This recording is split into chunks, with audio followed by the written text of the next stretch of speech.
Jaya Radha Madhava Kunjam Bihari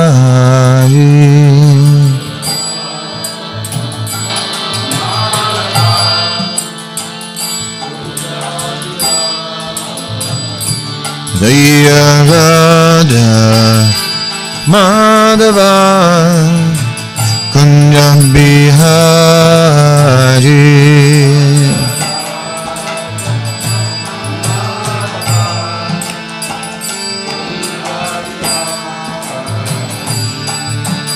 Gopi Janvallabha Girivaradari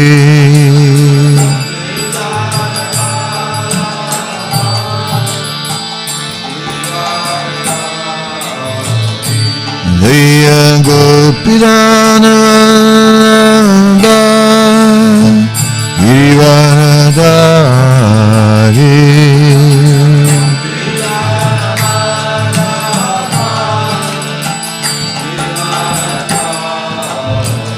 Yasodanandana Rajanana Ranjana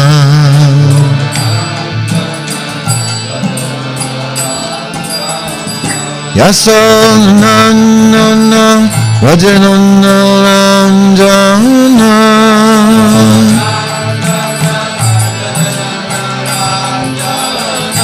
Yamuna Tira Chari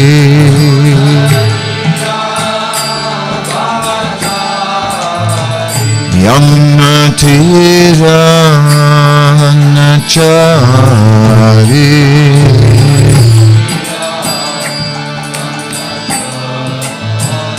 Yamuna Tira Chari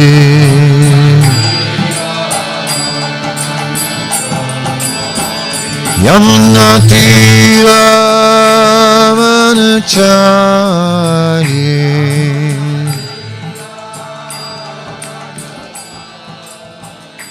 Jaya Radha Madhava Kunjam Bihari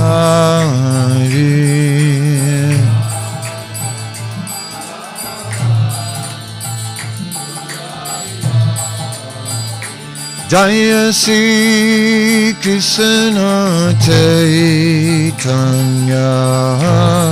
Prabhu Nityananda Shri Advaita Radha Shivasari Gaura Bhaktavinda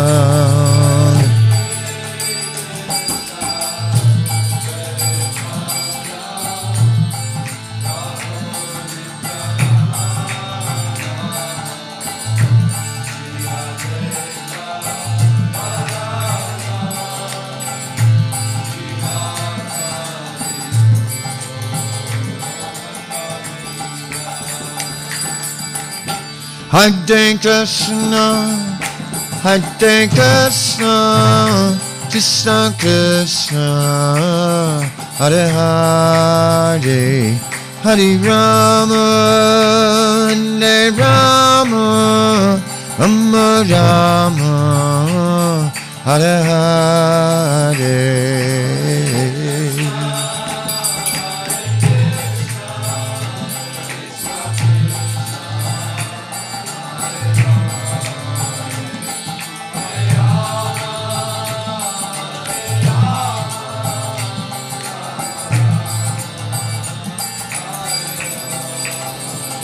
Hare Krishna, Hare Krishna, Krishna Krishna, Hare Hare, Hare Rama, Hare Rama, Rama Rama, Hare Hare.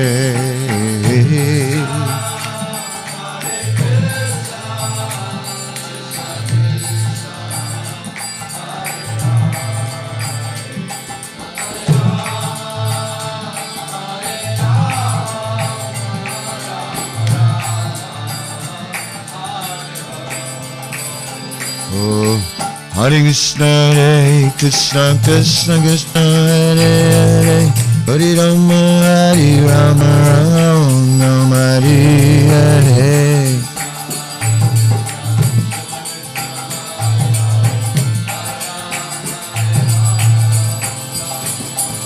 Hare Krishna Krishna Krishna Hare Hare Hare Rama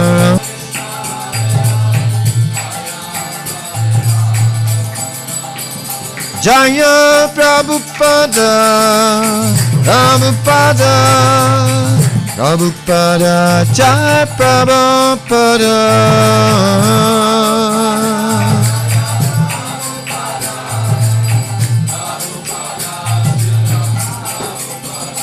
Prabhupada Prabhupada Prabhupada Jaya Jaya Prabhupada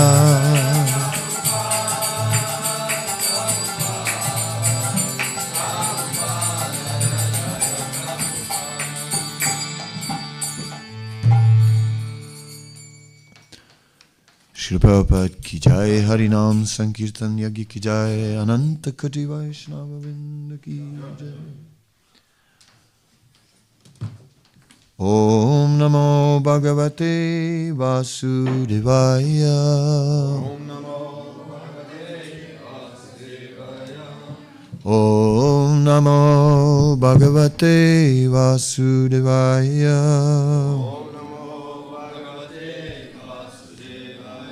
Om Namo Bhagavate Vasudevaya. Om Namo Bhagavate Vasudevaya.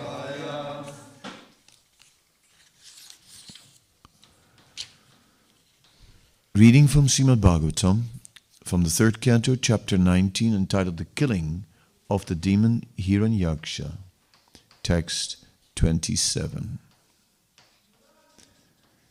Ksito sayanam tamakunta varchasam Karaladam stram paridasta dachadam Ajadayo viksha sasam suragata Ahoyamam konulabhita samstitim.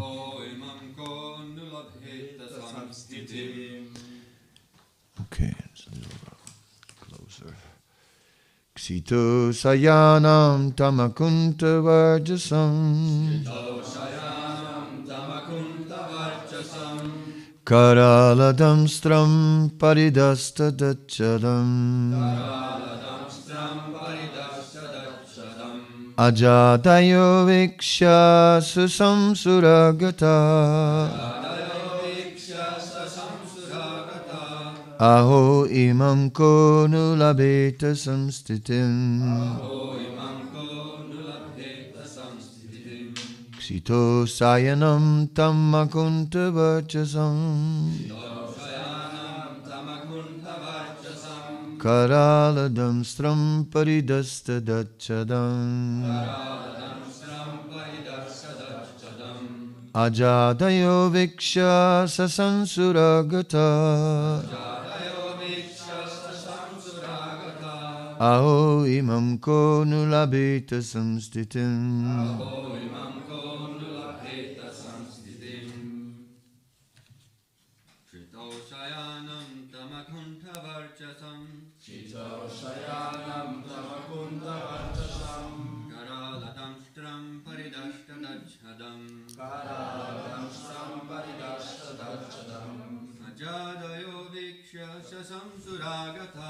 Ajadayo viksha samsuragata Aho imam konu labheta samsthitim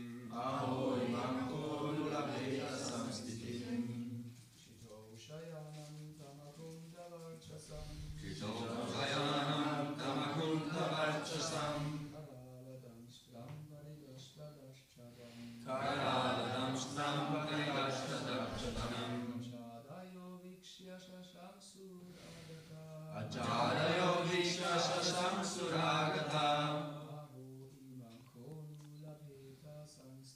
Aho imam ko nulabheta samstitim. Shito shayanam tamakunta varchasam. Shito sayanam tamakunta varchasam. Karaladam stram paridashtadachadam. Karaladam stram paridashtadachadam. Ajadayo vikshya shasham suragata. Ajatayo viksha samsuragata. Aho imam ko nulabheta samstitim. Aho imam ko nulabheta samstitim. Ladies. Shito shayanam tamakunta vachasam. Shito shayanam tamakunta varchasam. Kavaladam stein kapaidastadachadam. Karaladam stram paridashtadachadam. Ajodaya vikshya satsang suagatam. Ajatayo viksha samsuragata. Aho imam konu labeta samstitam. Aho imam ko nulabheta samstitim. Shito shayanam tamakunta varchasam. Shito shayanam tamakunta varchasam. Karaladam stram paridastadachadam. Karaladam stram paridashtadachadam. Ajadayo viksha shashamuragata. Ajatayo viksha samsuragata. Aho imam ko nulabheta samstitim. Aho imam ko nulabheta samstitim. Ksito on the ground. Sayanam lying. Tam Hiranyaksha. Akunta unfaded. Varchasam glow. Karala fearful. Damstram teeth. Paridasta bitten. Dachadam lip. Aja Adaya Brahma and others. Viksya having seen. Sashamshu admiringly said. Agataha arrived. Aho oh. Imam this. Kaha who. Nu indeed. Labeta could meet. Sanstitim death. Translation. Aja, Brahma, and others arrived on the spot to see the fearfully tusked demon lying on the ground, biting his lip. The glow of his face was yet unfaded, and Brahma admiringly said, "Oh, who could meet such blessed death?" Purport. Although the demon was dead, his bodily luster was unfaded. This is very peculiar, because when a man or animal is dead, the body immediately becomes pale. The luster gradually fades, and decomposition takes place. But here, although Hiranyaksha lay dead, his bodily luster was unfaded, because the Lord, the Supreme Spirit, was touching his body. One's bodily luster remains fresh only as long as the spirit soul is present. Although the demon soul had departed his body, the Supreme Spirit touched the body, and therefore his bodily luster did not fade. The individual soul is different from the Supreme Personality of Godhead. One who sees the Supreme Personality of Godhead when he quits his body is certainly very fortunate, and therefore personalities like Brahma and the other demigods eulogized the death of the demon. Om Jnana Timanandasya Gyananjana Salakya Shakshurun Militam Yena Tasmai Sri Gurave Namah Shri Chaitanya Manobhistam Stapitam Yena Bhutale Swayam Rupa Kadamayam Dadati Swapadantikam Vandeham Sri Guru Sri Yuttapada Kamalam Sri Gurun Vaisnavamscha Sri Rupam Sagrajatam Sahagana Raghunatam Vitam Tam Sajivam Sadvaitam Savadutam Parijana Saitam Krishna Chaitanya Devam Sri Radha Krishna Padan Sahagana Lalita Sivisakan Vitamscha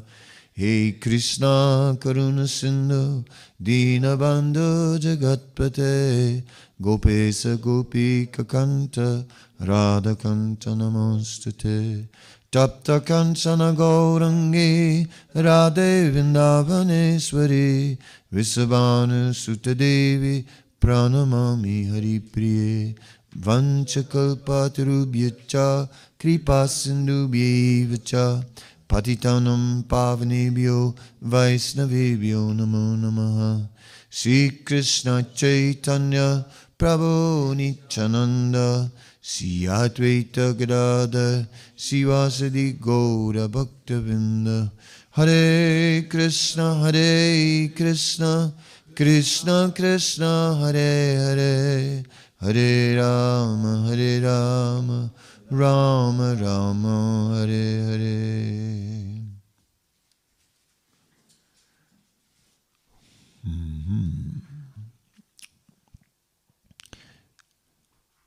So we see that by the mercy of the Lord, Hiranyaksha left his body and was greatly blessed. By the touch of the Supreme Personality of Godhead, when Hiranyaksha was slapped and died subsequently, Hiranyaksha became purified from that demoniac mentality. His body was even purified from the touch of the Lord, and now his body didn't decay like an ordinary body. So, in this way, we can see that those who are killed by the Supreme Lord are blessed and attain a very auspicious destination. In the battlefield of Kurukshetra, 640 million people died. And Yudhisthira felt very, very depressed at that time because 640 million people had died just so that he could gain the throne. He said, look at me. I'm a monster just for me, for my desire to have a kingdom. So many people died. But he missed the point that anyone who saw the Supreme Lord at the time of death was immediately blessed and immediately attained a spiritual destination. And that therefore what externally appeared to be a ghastly thing was actually not ghastly at all, but was rather a great blessing. Not only when the Lord is personally present, but when the Lord is present in the form of His holy name, then that is exactly the same. Therefore, whoever at the time of his departure is hearing the holy name is getting the direct darshan of the Supreme Personality of Godhead, and so leaves his body while remembering the Supreme Lord. We remember that Srila Prabhupada's disciple Jayananda was such a wonderful devotee, and that Jayananda throughout his life was especially dedicated. Of all the Jayananda was the first one up, the last one to go to bed. He was serving all the devotees in so many ways, and he was personally taking care of them. Jayananda was serving the devotees with great affection. He was making money in the day with driving a taxi, and then he would just spend all the money on the devotees and buy them winter clothes and this and that. And he became the temple president, and a temple president who would sometimes in the middle of the night wake up the devotees and say, "Open your mouth," and put a gulab jamun in there. So it was a special temple president. It doesn't happen so often like that. Dayananda, in his final days, he got leukemia and he was hiding it. And he did this Ratiyatra, and it was an extraordinary Ratiyatra. It was the first Ratiyatra on Fifth Avenue in New York. On Fifth Avenue in New York, once the chariot goes, it goes. There is no question of the canopy coming down. There are no wires. It is just a big avenue. And it is the principal avenue in New York. And to get on there with a parade was something extraordinary. Tosha and Krishna got the permission by simply going to the council. And the council said, no new parades. And Tosha and Krishna just applied for something simple. 3 hand-pulled chariots, carts. He said 3 hand-pulled carts. So it sounded like something very small. And then they said, okay. Right? But Jayananda built these big carts. He built big carts, and they were hand-pulled. So in this way, Ratiyatra started in New York. And then Jayananda himself, he was at a steering mechanism, not with a wheel, but like a rudder, like a ship. So he was walking in front of the chariot, steering it. And that's the famous picture of Jayananda in front of Ratiyatra. What no one knew was that the glands under his armpits were like swollen. There were many lumps, and that he had serious leukemia. And after the great glorious festival, he became very ill and was in the hospital. And then in the hospital, he was not used to sleeping in a bed. So what he did, he put a picture of Prabhupada. They brought a picture of Prabhupada to the room. And he put the picture on the bed of Prabhupada, and he was sleeping on the floor. Okay? So in this way, Jayananda was just such a devotee. Then Jayananda would just sit down to chant japa, and in one go, just chant like 40 rounds, just without any interruption, nothing, just sit there, chant. Right? So, by all means, an extraordinary devotee, by all means. I can tell many Jayananda stories. I mean, now that I started, I'll tell one more, but because he bought all the devotees clothes, but he didn't spend on himself. He bought like from some thrift or some second-hand clothes for $1 or something like that. So he's walking around like that. And the devotee said, Jayananda, you can't walk around in those clothes. It doesn't look very nice. He goes, well, they're quite comfortable. But anyway, they pushed him and sent him to go and buy some pants. So he was going to buy pants, but when he was in the shop and put on the pants and he saw the price tag, he said, how can I spend Krishna's money on this? This is not possible. So he put his old pants over the new pants and he tried to walk out of the shop, which wasn't so successful. The store detective caught him. And so a few weeks later he was in court, and he had to face the judge. And then he explained his case. He said, Your Honor, I am I'm a monk, and I'm just working for the temple, and I'm doing everything for the temple. And I was wearing just cheap clothes, but they forced me to get some pants and so on. And I just couldn't spend the money of the Lord. I just couldn't do it.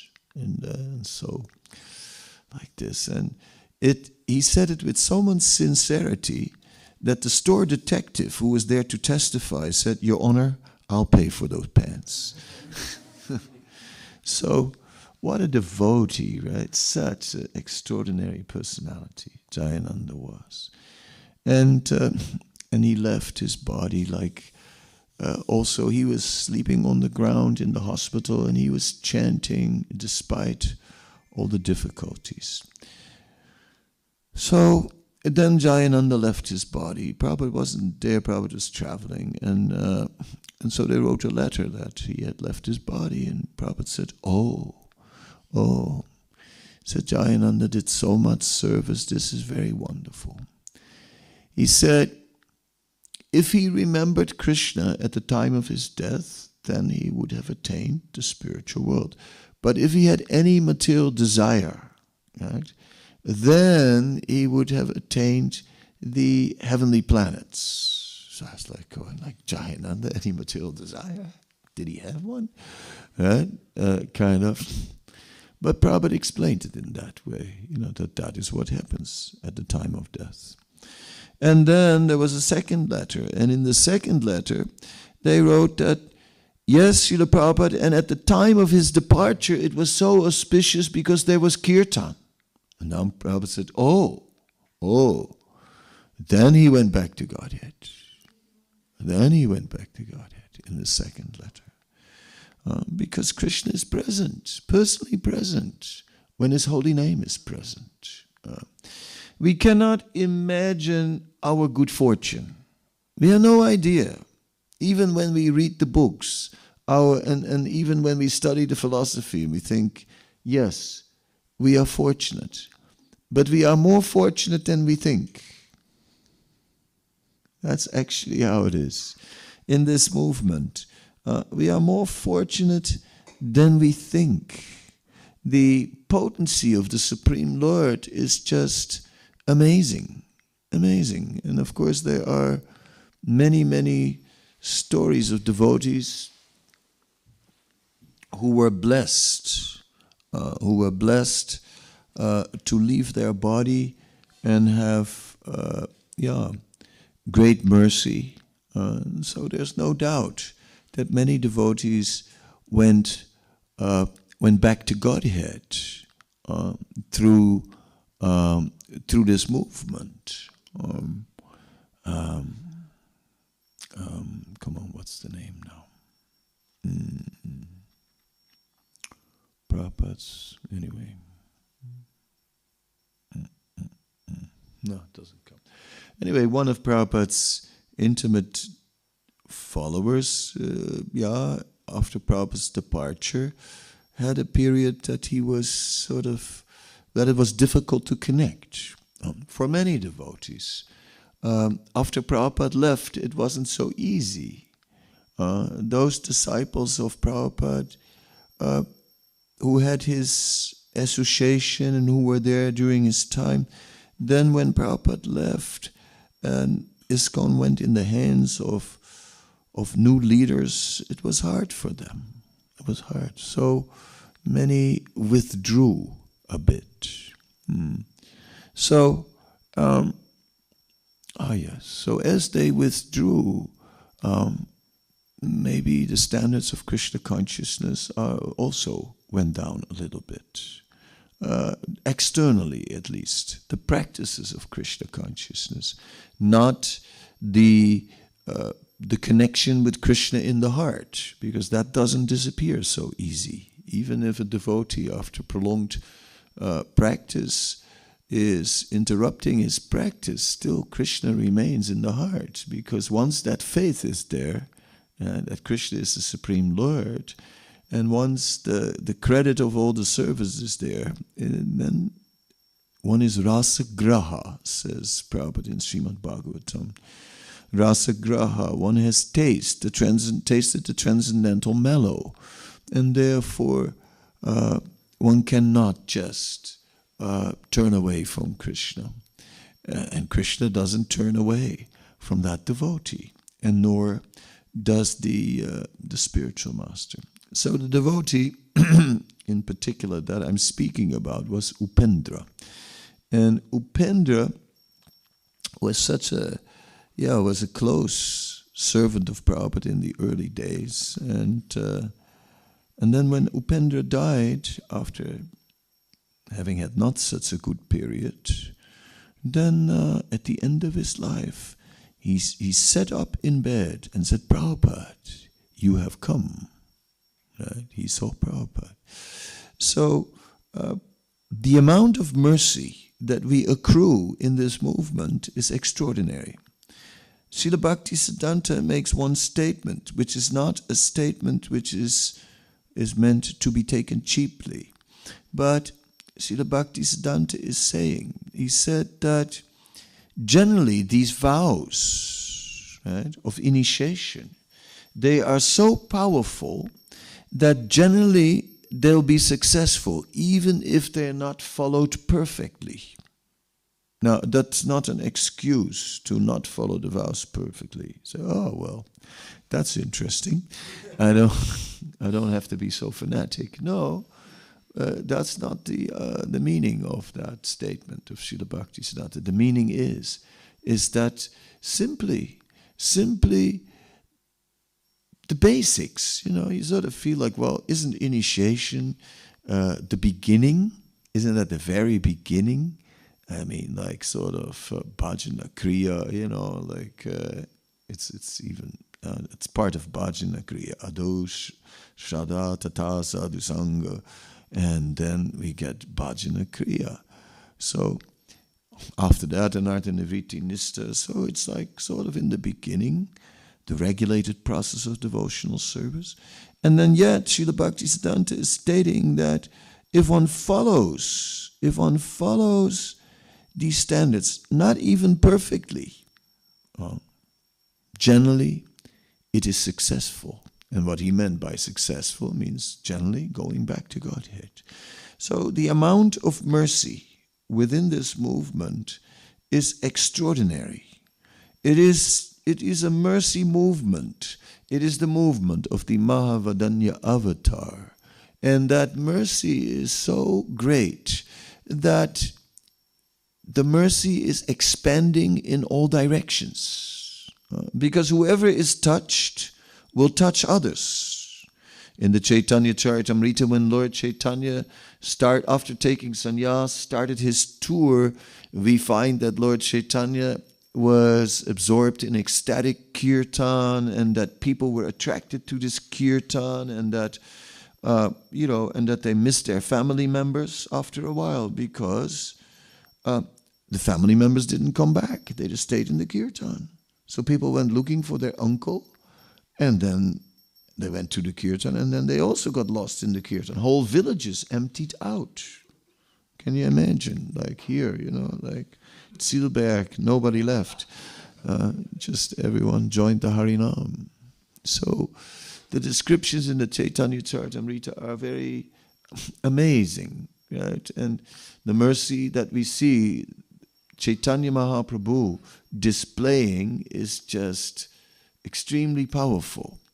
When the Lord is personally present, it is said that then there is some additional mercy, some special mercy. Just like when the Lord was killing demons in Vrindavan, when Krishna was killing demons in Vrindavan, it is said that some of these demons, they got spiritual bodies. Right? Whereas normally when a demon is killed by the Supreme Lord, according to scriptures, he should attain the impersonal Brahman. Right? But when Krishna personally kills the demon, then special mercy is also there. So there's the regular mercy and some additional mercy. So these demons are getting great mercy. Yes, the mercy of the Lord comes in so many ways. So we also are getting special mercy by being in this movement of the Lord. I myself, I am a free spirit, and what can I say? I grew up in an era when young people broke all the barriers, right? That's what it was about. If there was a taboo, it had to be broken. If something was forbidden, it had to be done. To establish that we are free, right? Freedom was the motto, and I had a guitar, and I that was my first song. My first song on the guitar was simply, I couldn't play nothing, but I played the rhythm and I called out at the top of my lungs, freedom! It came from the heart. That was the time. So when Prabhupada started to incorporate ISKCON, some of the early hippies in 26th Avenue, they were kind of looking like, what's going on here? I mean, what is this, I mean, something official, yeah? Signing papers and all these things. That was not at all something anybody did, right? That mood of the hippie days still survived to an extent in the Hare Krishna movement. It's sort of interesting how ISKCON is a cultural mix of the tradition that Srila Prabhupada brought from Bengal with the hippie culture of the 60s. And even some of the jargon, some of the words, from the hippie days have survived in ISKCON. Although in the world around us they have long died out, but we are still hanging on. Yeah, and also, yeah, there are many examples. You said spaced out? Yeah, for example. Yeah. Yeah. So, and also with that, that spirit of not liking institutions so much is also found amongst a number of our members, a good percentage. So how about that? What do we do about that? So here it is, International Society for Krishna Consciousness. I saw an article from our European head of communication at the time, years ago, where he quoted something that had a British origin, and it said, ISKCON, with all thy faults, I love you, right? Which is, based on England, with all thy faults, right? So, yes, they made that statement. Well, very good, because there are no faults. It is actually perfect. All the faults are designed for us, for our purification. And we thought that devotee association was supposed to be inspiring. And we thought that devotee association was supposed to bring us fresh inspiration every day. I never thought about that devotee association was supposed to bring me purification. And that the false ego of the other devotee is particularly arranged by Krishna for me.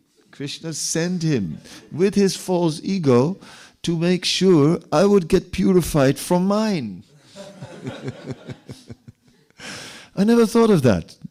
It came only later. That dawned upon me. And it's very interesting. So yes, what to do? Prabhupada saw this movement. He saw this movement. He said, it's transcendental. Yes.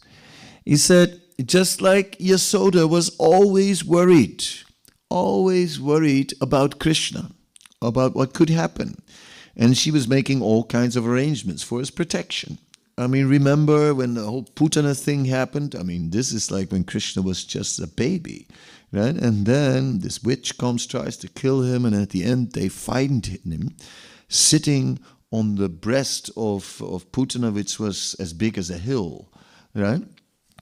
Crawling on the body of Putana. They quickly took the child off the body, and then they were bathing the child in. First, they kind of, how you say that? They kind of used the tail of a calf and sort of brushed him, and then bathed him with cow urine.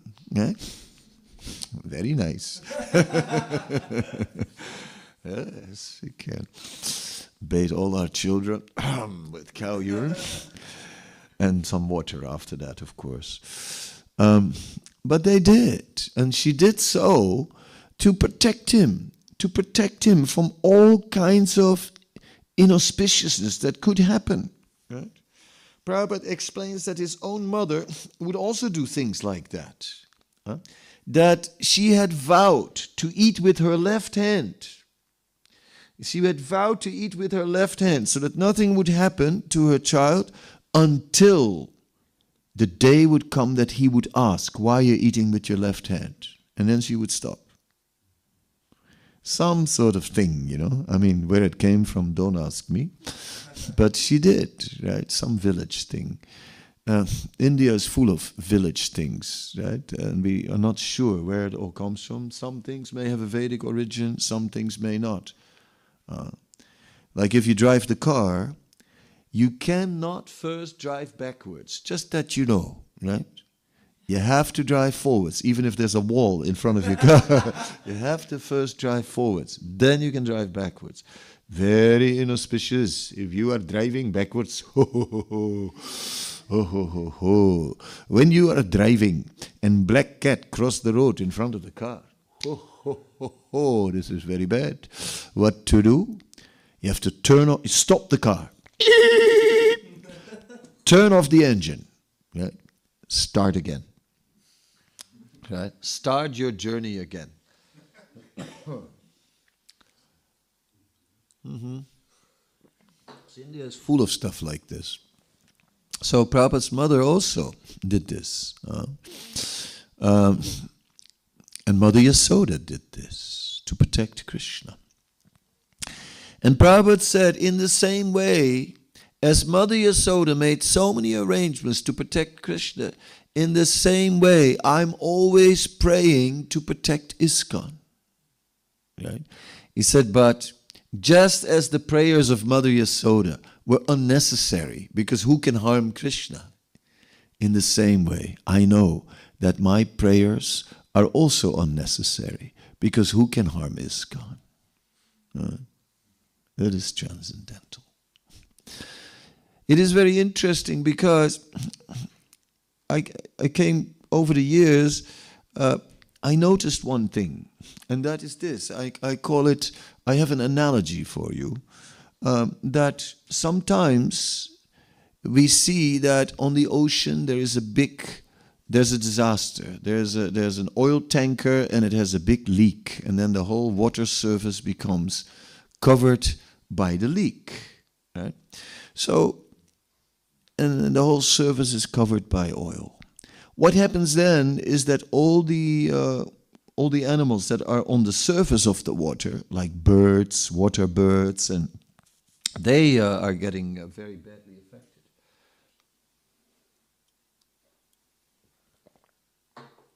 And that the animals that are deep in the water, it doesn't affect them at all. Right? It's on the surface that it's happening. So, in the process of bhakti, the kanista adhikari, the neophyte devotee, stays only on the surface of bhakti. Doesn't go very deep. It is mostly external. It's not like deeply involved with the process. Chants Hare Krishna, but more mechanically, for the sake of just fulfilling a quota, and is reading the books, but falling asleep, and if at all remembering, more in the sense of learning, but not in the sense of a life-changing experience. But for the Madhyamadikari, reading the books is a life-changing experience. It is like each moment there is his faith is growing. Each moment he says, "This is so wonderful. How true is this? Look at the merciful Lord. Look how loving He is, that he has given this nasty demon Hiranyaksha so much mercy that, and he shows it to everyone. Look, I am giving mercy. I killed the demon, but his body didn't decompose. Just see. So in this way, the Madhyamadikari is reading and appreciating this mercy, and it touches his heart, and his heart becomes involved. And so the Madhyamadikari is inspired, the Madhyamadikari is getting more and more attracted to Krishna. And therefore the Madhyamadikari's material desires are decreasing, and the Madhyamadikari are these little material things are so insignificant. Why would I bother with them? Whereas the Kanista is a Prakriti Bhakti says, oh, I know it's Maya. Oh, I know I have to give it up, but it's so sweet. Sense gratification. That is Kanista. So Maya's presence is so much more there in the consciousness, and so much more attacking the senses, and spiritual life is so much more a battle for the Kanista. So because the Kanista Adhikari is not going deep in the process of bhakti and remains on the surface, then the Kanista Adhikari is in a more vulnerable position. Then, if some deviant philosophy would come, right? If there would be some deviation in the philosophy which maybe can spoil ISKCON, right? I remember that in a particular time when some of the spiritual leaders in ISKCON had spiritual difficulties, that people lost faith, and somebody said, ISKCON is gone. And things like ISKCON, WASKCON, they had all kinds of things like that, right, that they would say about ISKCON. But they did not understand. They did not understand that the Madhyam is more on the external side of a movement. And on the external side, the festivals, the activities, yes, who bloops in the middle of a Sunday feast, right? But Monday is if you go on Monday, not in the Sunday feast, right? Monday, or Tuesday, even Wednesday, Thursday. Well, the Sunday feast is coming close, right? Like this. So, yes, the Kanista Adhikari remains on the surface of the process. It's not deeply involved. It's mechanical, and therefore is more susceptible to deviation. And so he may fall prey to such deviation.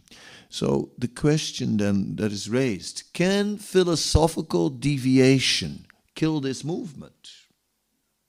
Can that destroy this movement? And that is a very good question. And the answer to that is no, because just like the ocean has a self-purifying mechanism, in that there are waves on the ocean, and they take the oil and eventually throw it on some beach, okay? Which of course is too bad for the beach, but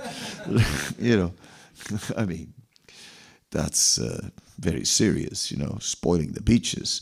But the point is this: the ocean. Oh, sorry, the phone is on. 1 sec. Let me just.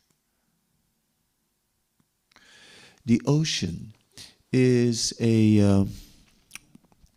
has a self-purifying mechanism.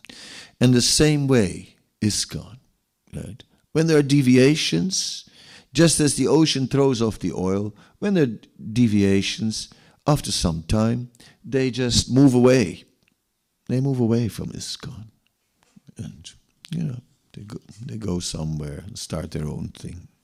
And all bitter and pointing finger. But meanwhile, ISKCON goes on, the caravan goes on. The dogs may bark, but the elephant is not in any way impressed. Elephant doesn't respond to a dog, right? Why bother with some dog? You're not going to try something with me, right? And the dog knows it very well. Yes, I'm not going to try anything with you. And so there's no attention paid to such insignificant creatures. Yes, so in this way, it is very interesting how we see. Therefore, the Kanista is always vulnerable. And the Madhyama Adhikari is strong because he operates on inspiration, on taste. What to speak of the Uttama Adhikari? The Uttama Adhikari is looking at this movement on the deepest level because the Uttama Adhikari is directly with Krishna. He is always with Krishna. And he is part of this movement with Krishna because ultimately it's Krishna who drives this movement. Nobody else, right? Why is this movement a success? Not because of us, right? I mean, who can say, that it's, we made this movement a great success. Okay. Sometimes we glorify each other. Like sometimes they glorify my history, the service I've done in the past, and they say, it's like so much service here, there, built a Mayapur Samadhi. But I hated every moment of it. To be really honest, right? I guess when I still remember the day that Bhavananda stood behind me and said, and I was helping in the festivals, helping Jayapataka Maharaj to construct a small building, for the festival. And then Bhavananda stands behind me. And I felt his presence, and I look over my shoulder, and there he is. And he's got a devious smile on his face, a kind of smile that I didn't like. And he says, "Do you like construction?" I smelled a rat, and I panicked. And I thought, how do we get out of this? I tried to be very calm. And I said, "No, not in particular." He said, "Good. You're in charge of all construction in Mayapur." And then he left me there. And I stood there and felt like I fell in a black hole. And I was sort of thinking, what does that mean? And thinking about all the buildings under construction at the time. Bricks, cement, concrete. Have you seen the Mayapur Samadhi, which was the biggest construction site? To me, the building has like a big dome, then it has a veranda, right? And then the bottom portion. And the veranda looked like a big mouse to me. And this mouse was saying, "Feed me." And I was feeding this building endlessly, and it was never enough. And I said, I want to preach. I want to, not bricks, stone, cement, people, right? Anyway, but now I can see how the building is preaching. Right? So it was preaching, yes. Of course, I escaped. Harikesh wanted me to then stay and do the big temple next. I ran away from that, tell you the truth. Yeah. But the point is that somehow or other we are struggling to surrender in this movement, and in the end, our half-baked surrender, which was there anyway, we get glorified for it. That's really what happened, Who can say that they surrendered out of pure love for Krishna. And so many of us have been like, I was a pujari for 3 months and I'd fall asleep during the puja. Just kept myself nodding off. Wasn't a very good pujari. I was doing it mechanical. It was completely clear. I mean, I had no feeling right there. I was just there waving the lamp and then boom, fall asleep during an arati. Yeah, but the power of all these activities is so great, right? Not only are we getting purified by devotional service, anartapasamam saksat bhakti yogam adoksaje, not only are we being purified from all the karmic contamination and so on, but more than that, devotional service is Sri Krishna Akarsani. It attracts Krishna. And right now, Krishna is in his most merciful form. And therefore, it now attracts the special mercy of Lord Chaitanya. And so let us somehow or other never leave ISKCON. That's what Prabhupada said. Never leave ISKCON. Because here is the most concentrated mercy of Lord Chaitanya. Some went to other institutions. Mercy is also there. It's not that there's no mercy there. So they can also go back to Godhead.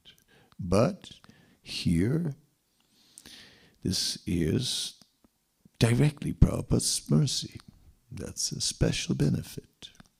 So let us stay close to Srila Prabhupada. Because then we also could meet with a blessed death at the end of our life. Krishna will be there in the form of the holy name. And when we have some material desire, then there's still Prabhupada's mercy along with us. So in this way, we are most fortunate in this movement. Tamal Krishna Maharaj used to say this to me. You are so fortunate. You are so fortunate. You don't realize how fortunate you are. And I used to think, I used to think, well, I know I got the mercy. I'm staying in Vrindavan, this, that, yeah. But now, now I have to admit, all right, Tamal Krishna Maharaj, you were right. Any questions? Yes. Thank you for class. What does Sri Prabhupada mean when he says ISKCON can't be destroyed from the outside, but only from the inside? Yeah. ISKCON can be destroyed from the inside. It is referring to the forest fire. There are 2 forest fires that Krishna swallows. And one of these forest fires is the disagreement that comes about in the spiritual movement itself, in the Sangha of the devotees. Yeah? And so that is highlighted as something that can destroy this movement from within. So therefore, as long as there's a core group of devotees, right?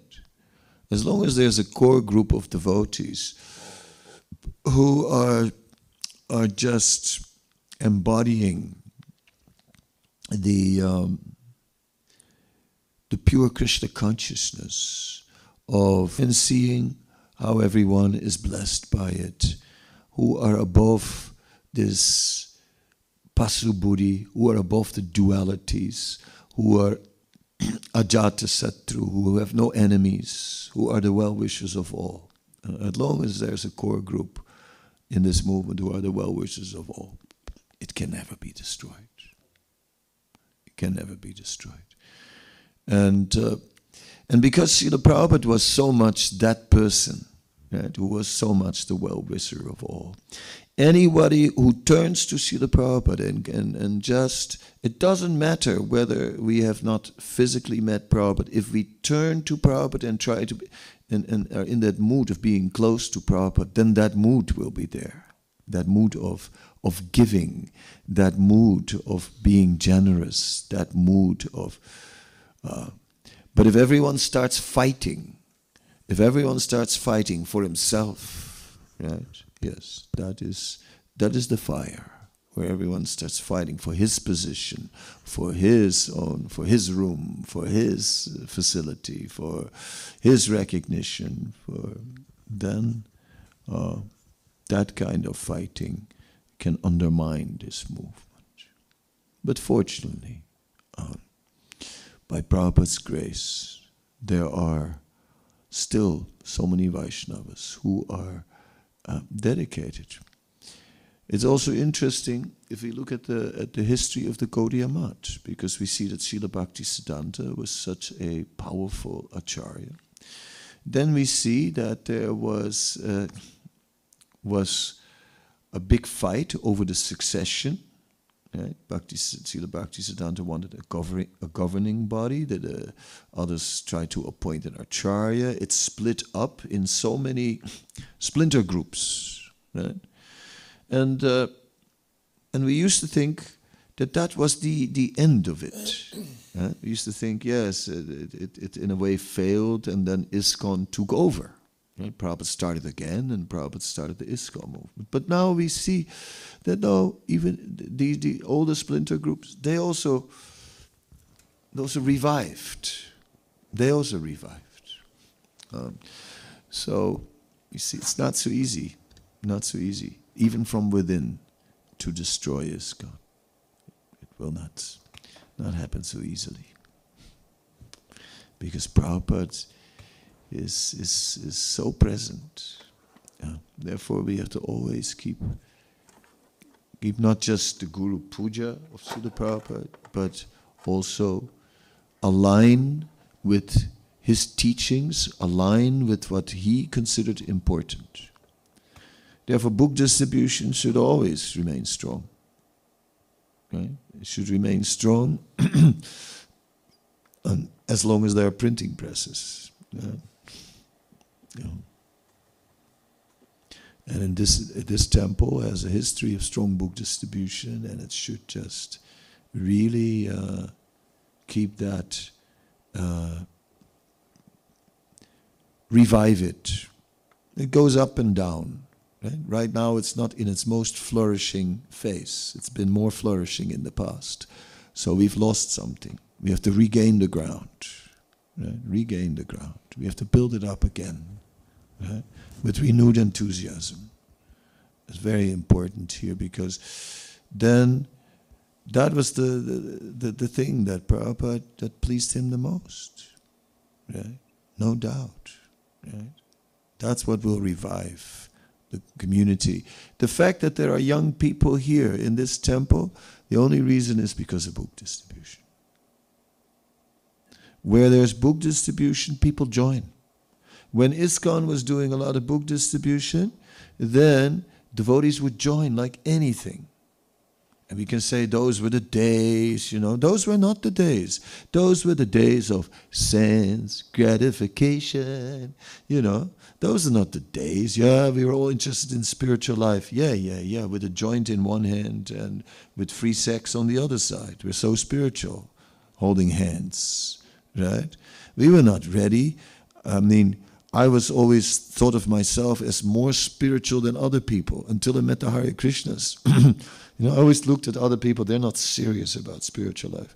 Then I met the Hare Krishnas. They were too serious about spiritual life.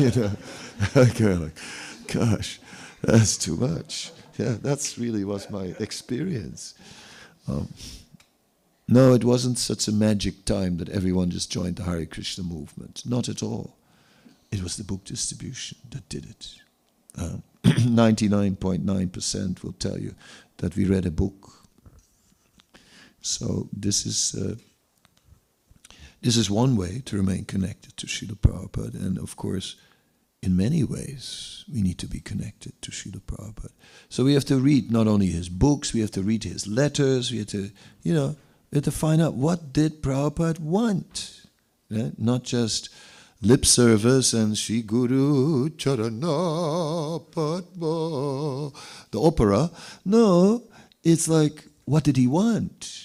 What did he want? Not only flowers, but what did he want? And do it. Because one thing is clear, Prabhupada was one of do it. Right? Anyway, so that's my pep talk this morning. But thank you for the question. Yes, sir. Thank you. Yeah, I got inspired by your story about Upendra. And About the what? your story about Upendra. Upendra. Sikimahiti Prabhu told me a story. He was there. There was this old brahmachari leader or something he had who was always rough with everyone. And then he left the movement for a while, and then he was going to leave the body, and then he came back. And then he called on Sikimahiti Prabhu that you have to come and serve me now in my final days because I can't do anything. And then he went to some temple and stayed in a house, and he wanted the best house, and he was, quarreling with everybody and like that. And Sikimahiti was having a headache, taking care of him. And then in the, final days, he was, still the same. And then just when he was leaving the body, he said, "Oh, is that the Harinam? Okay, I'm coming." And then he just left the body like that. Mm. Yeah, so many stories, Yeah. Yeah. Yes, Atmaram, yes. Thank you, Maharaj, for a beautiful class. You mentioned about deviations that they go away. Yes. The 2 points I'm kind of seeing that there is also devotees going away with those deviations who cannot rectify themselves, and also from history of Chaitanya's times or Bhaktivinoda Thakur's time, there was usually the acharya who was fighting in those deviations. Yes. So can you just tell it how these deviations are disappearing by themselves, or? Well, the acharya is fighting the deviations. That is very true, and Prabhupada fought the deviations like anything. So ISKCON is built of Prabhupada's instructions, right? And they are sort of, Prabhupada deals with so many things in his books, in his lectures. Prabhupada is not just talking about, oh, Krishna is so beautiful, he's so sweet, he's so all attractive. Prabhupada is talking about, like smash down, Niri says Sunyavad, smash down the Mayavadis, smash down the impersonalists, all kinds of exposed karma kanda. Prabhupada is cutting down deviations again and again. So his books are there to protect this movement, are the core of this movement, and he's very present in that, and his practical instructions about how to lead this movement, many instructions, or how to conduct ourselves. All these instructions are protecting us. So in this way, the deviations don't just go away automatically, but simply Prabhupada invested ISKCON, with all this with transcendental knowledge and with all kinds of protection mechanisms. And in that way, he didn't just leave it to us, to fight the deviations. It's like just, here it is, right, in these purports. And so yes, it In the Chaitanya Charitamrita, there is the situation where Lord Chaitanya is in Jagannath Puri. There's a huge crowd. And then the devotees start to make rings around Lord Chaitanya to protect him, like holding hands. And there are different rings. And I think there are also different circles around Prabhupada like that, of like Vaishnavas who are in the outer circle. So when you're in the outer circle, you're connected with ISKCON, but you keep a lot of independence and a lot of personal agenda. In the middle circle, one will be trying to be a good devotee, but in the inner circle, one is a 100% Prabhupada man, and whatever Prabhupada wanted, that's the focus. And it's really about that inner circle, being in that inner circle, really close to Srila Prabhupada. That will protect us from all deviations. Then,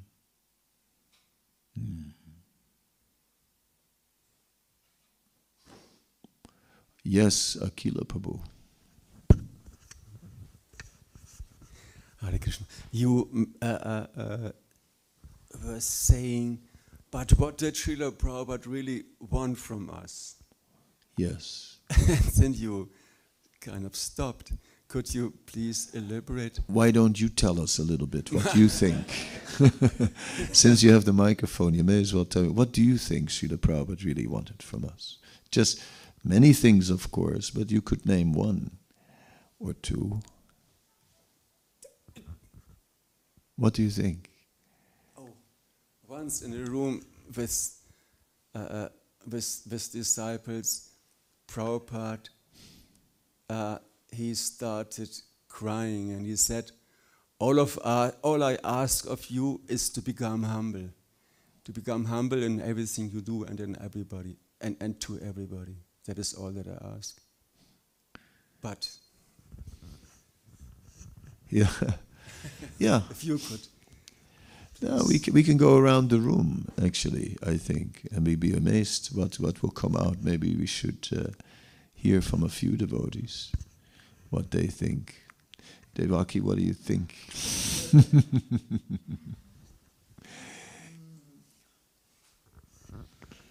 Well, now you put me on the spot here. Of course.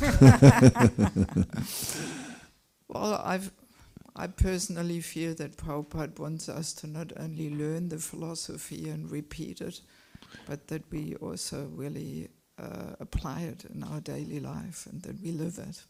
Mm-hmm. And I think there is a lot of work still to be done. Thank you. Ananda Krishna, what do you think?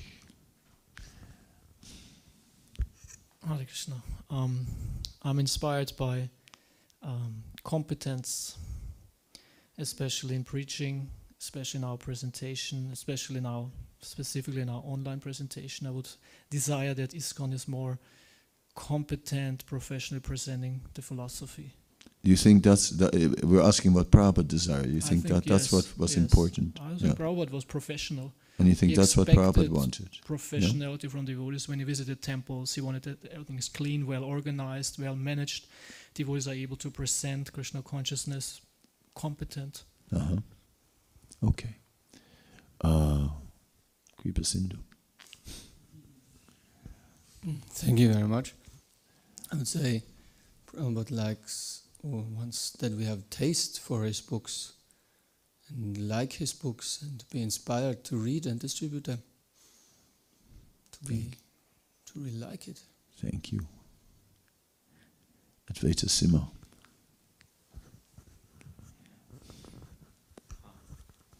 Wanted to say almost the same. Prabhupada said not only distribute my books, also read my books, but he said the same, so I have to choose something else. I remember one conversation, I think it was with Giriraj Maharaj, and Prabhupada asked him how will the movement go on after he left, and he said with Kirtan and Harinam or something like that. And then Prabhupada said no, only with organization and intelligence. Thank you. Sanjaya. Yeah. He's thinking, I know, because I gotta spend some time with him. So Yes. Something came. Yeah, I guess to be fully responsible, to take full advantage, and to make sure to facilitate that others will also have opportunity to take full advantage. Continue parampara, don't stop parampara. Thank you.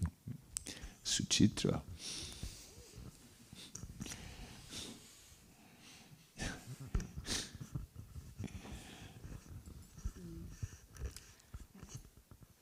Yeah, I think the point that Akila made was nice. We don't hear you because you don't I speak think in the the mic. point that Akila Prabhu made was nice, to be humble, because if you're humble, then automatically follow all his instructions, and this is powerful for me. Husband and wife, huh?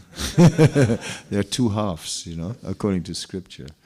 Okay. Yeah, Gormahan. Hare Krishna. I think Srila Prabhupada wanted that we all go back to Krishna and we take as many people with us as possible. Yeah. Okay, very nice. Yeah, you all did so well. And like that, I think sometimes on Srila Prabhupada's Vyasa Puja, they instead of letting only all the senior devotees speak, they let everybody speak. Like everyone make a little offering. And it's amazing what comes out. It's amazing the relationships people have with Srila Prabhupada and how much they actually are thinking about Srila Prabhupada and about his desires and instructions. So all the things you said are relevant, and I think we should just very carefully, we should take the time to absorb Srila Prabhupada's desires and instructions, find out what they were. It's not just all, being in this movement is not just about going on automatic pilot and going along with the program, We have this thing that in the Hare Krishna movement, that the morning program, and that's our religion. And as long as you do that, then that's it. Then you're a good devotee, and if you don't do that, then you're not a good devotee. But of course, that's there. But that's not all. There's a lot more beyond that. But we have to really go out of our way, take some trouble. It's like many of you are new, some of you are old, or have been around a long time.